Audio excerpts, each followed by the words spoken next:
السلام علیکم ورحمۃ اللہ وبرکاتہ۔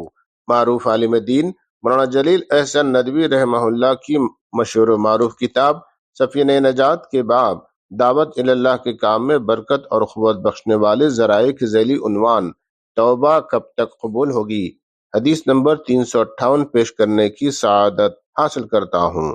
بسم اللہ الرحمن الرحیم۔ رسول اللہ صلی اللہ علیہ وسلم نے ارشاد فرمایا، اللہ بندے کی توبہ سانس اکھڑنے سے پہلے تک قبول کرتا ہے۔ اس حدیث مبارکہ کو روایت کیا ہے ترمذی نے اور اس کے راوی ہیں حضرت ابن عمر رضی اللہ تعالی عنہما۔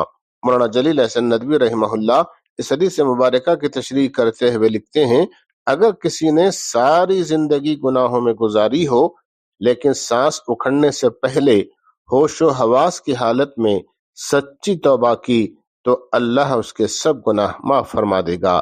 اس حدیث میں یہ نہیں کہا ہے کہ شاباش گناہ کرتے رہو، جاں کنی اور سکرات سے پہلے توبہ کر لینا، بلکہ یہ کہا جا رہا ہے کہ کوئی شخص نہیں جانتا کہ موت کا فرشتان کھڑا ہوگا، اس لیے فوراً توبہ کرو، دیر نہ کرو، موت کے فرشتے کا انتظار نہ کرو۔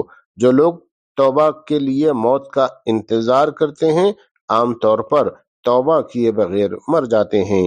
وآخر دعوانا ان الحمد للہ رب العالمین۔